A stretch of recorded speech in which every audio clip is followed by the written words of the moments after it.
E mais de 700 milhões de pessoas sofrem com desnutrição no mundo, segundo os dados da Organização das Nações Unidas. E por isso o Grupo Jovem Pan vai promover o JP Conecta, um evento para debater políticas públicas para garantir a segurança alimentar. Reportagem de Anthony Wells.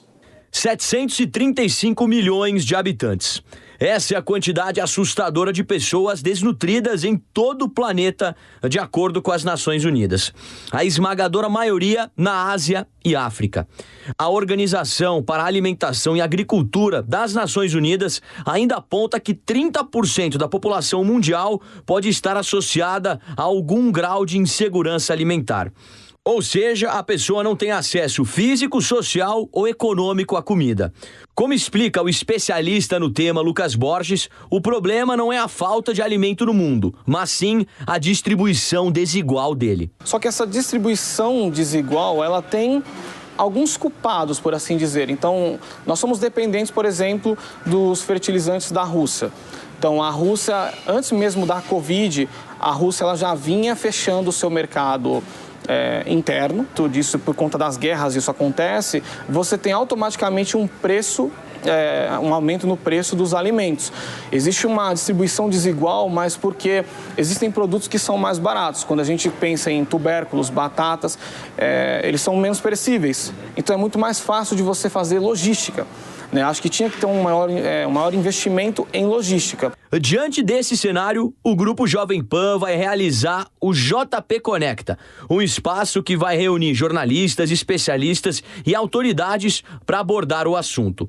Entre os assuntos debatidos estará o desenvolvimento de políticas públicas para garantir a segurança alimentar. A OMC tinha que ter um acordo mais abrangente para quando acontecerem desastres, guerras, pandemias, situações mais de calamidade, o acesso a produtos essenciais ser mais simples. Um outro ponto seria a sustentabilidade. A alimentação, ela vai sempre ser impactada por inflação. Uma coisa tem ligação com a outra. Para a gente conseguir baixar a inflação, a gente precisa de um aumento na produção. Mas como que o produtor vai poder aumentar essa produção se a gente passa atualmente por uma crise climática sem precedentes, e não só aqui no Brasil, como no mundo? Esse discurso de sustentabilidade, ele precisa deixar de ser discurso e começar a ser aplicado na prática. A pesquisa também mostra que as populações mais pobres do mundo têm menos acesso a alimentos perecíveis, como, por exemplo, frutas, especialmente as carnes, como essas aqui no Mercadão de São Paulo. Para se ter uma ideia, em países como os Estados Unidos, a Austrália, a Argentina e o próprio Brasil, a disponibilidade é de cerca de 100 quilos de carne por pessoa por ano, ou seja, basicamente 100 peças como essa aqui de picanha. Já nos países mais pobres do mundo, especialmente no sul da Ásia e da África, esse número cai bastante para 15 a 20 quilos de carne por pessoa por ano.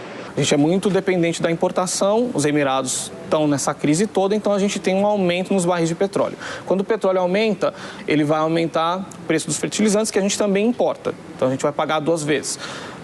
Um outro ponto é o seguinte, aqui a gente tem um transporte que é rodoviário de alimentação. Então, por isso que quando a gasolina aumenta, a gasolina, diesel, né, enfim, a gente automaticamente sente um aumento nos preços dos alimentos. Tem um outro ponto interessante da gente falar, que é o seguinte, muita gente comenta sobre o dólar, né? O dólar ele não vai impactar o pobre, ele vai impactar o rico.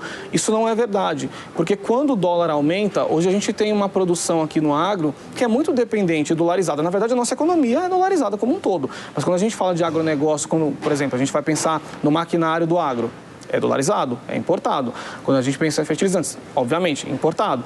Então, quando você tem esse aumento, o produtor vai ter o aumento e ele vai repassar o custo, o que vai impactar automaticamente no preço final do produto e, por consequência, no bolso do consumidor. O Fórum da Jovem Pan será na próxima segunda-feira, dia 19 de agosto, a partir das 8h30 da manhã, no Hotel Tivoli Mofarrege, em São Paulo.